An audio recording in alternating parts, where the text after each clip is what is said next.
How do we build trust? In consultant circles, sometimes this equation makes the round. And I say equation, but I should really be saying equation. Trust is basically some combination of credibility, reliability, and intimacy. It's also inversely proportional to self-orientation. So the more credibility you have, the more reliability you have, the more intimacy you provide, the more you build trust. But the more self-orientation you have, the more you decrease the trust. Credibility means that you should have technical expertise. If you're a quantitative consultant, there shouldn't be risk in the client's mind whether you can do what you say you're going to do. Reliability, dependability, consistency. You hand in the work you said you were going to hand in, and you do so on time, and you always do so. Intimacy, a little bit of a ambiguous term here. I mean, we know what intimacy means in everyday life and personal relationships. And obviously a business relationship is not the same as a personal relationship, so the meaning of intimacy has shifted a little bit. There you are providing the client with the awareness that you are both in a mutually increasing risk situation. And self-orientation means that the advisors or the consultants should not be more interested in themselves than in the client. Now, the reality of it is that it's hard not to be interested in oneself. And we might not really share the same enthusiasm for the project that the client has. But consultants are professionals. At the very least, they have to give the impression that they're more interested in the client and their project than they are in themselves. How do you achieve credibility? You need qualifications, a degree, references, past projects, and how you present yourself and your results. You will also achieve credibility by providing accurate results and being complete and thorough. I don't know that clients can distinguish work that is outstanding from work that is merely competent, good enough. Customers in general don't leave a consultant-client relationship because of technical incompetence from the consultant. They typically leave because of small dissatisfactions with the service that they've been offered. Even clients that have a background in the quantitative sciences will end up focusing on the quality of the service rather than the quality of the work.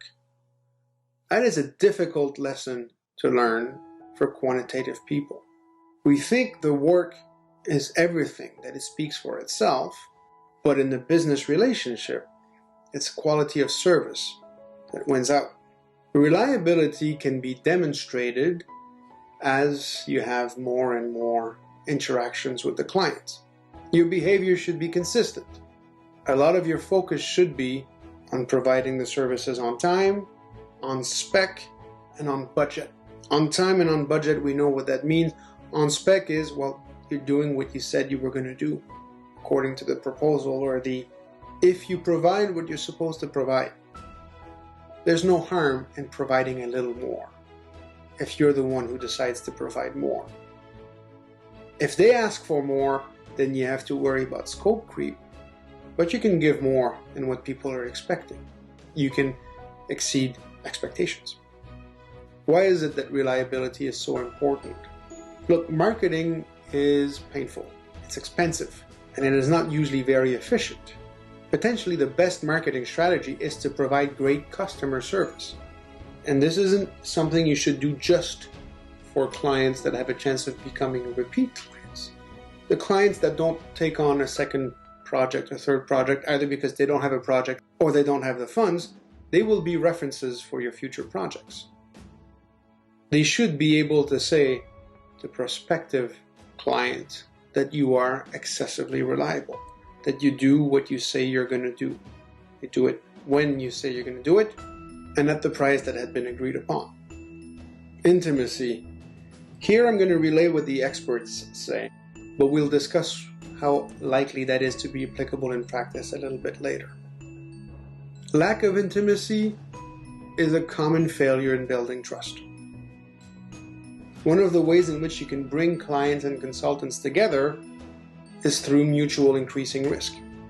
Candor, honesty are crucial. You don't want to be a robot.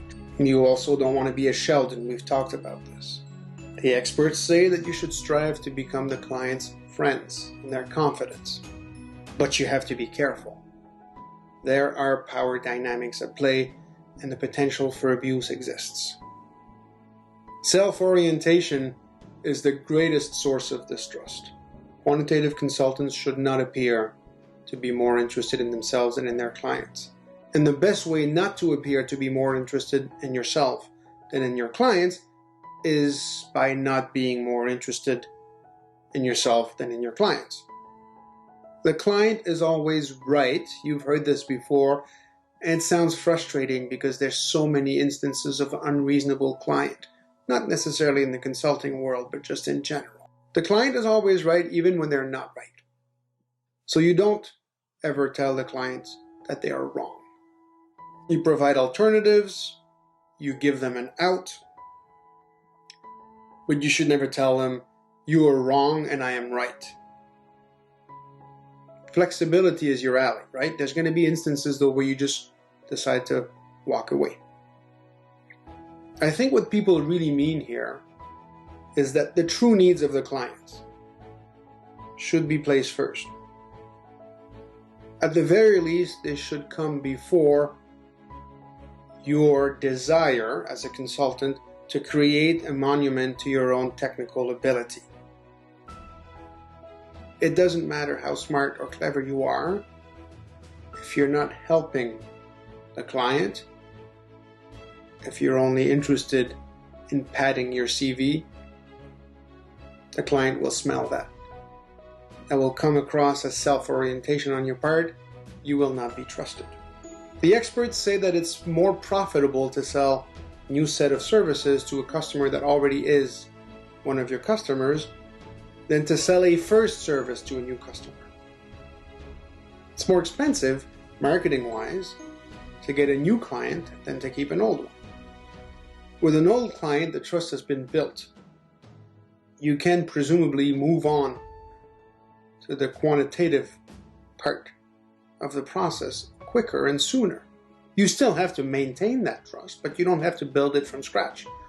Whereas with a new client, you have to go through the whole rigmarole of convincing them that you're trustworthy. Here's a quote from one of the books in the references. Research apparently shows that the average sale is made after the 6th contact, but the average person quits after the 2nd contact. On the one hand, you have to be able to take no for an answer. On the other hand, you don't have to ask the question right away. You can keep contacts going before you make a pitch. You can use a lot of these contacts to build trust. Your order of priorities should be to focus on existing clients that are suddenly aware of a new need, then to focus on existing clients that are not aware of a new need, then new clients that are aware of a new need, and finally, new clients that are not aware of a new need. But it's much easier to sell your services to an existing client that knows that you can do the work and that has become aware of a new need than it is to sell the services to new clients that don't know you. Again, those same experts, 70% of your business should be from past clients and their referrals. If you work in a big firm, which is very profitable, that percentage often reaches 90%. If the working relationship with an existing client is like, awesome, this is where you should focus your efforts first.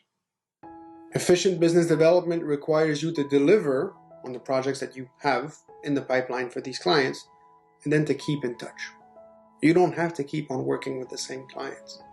You might get tired of the clients or of the projects, but be aware that getting new projects to replace these projects requires a lot of non-quantitative analysis efforts. If existing clients don't need your services, then you can look for referrals. Perhaps they know prospective clients that could use your services. And if you get introduced by a previous client, the trust has been jump-started. You'll still have to do some work to build that trust with a new client, but you are a known quantity. Of course, that depends on the relationship between your previous client and the new prospective client. Let me repeat this though. Consulting should not become a prison. If you don't like the projects or the client, for whatever reason, you don't have to keep on returning to them ad vitam aeternam. You can move on to other projects.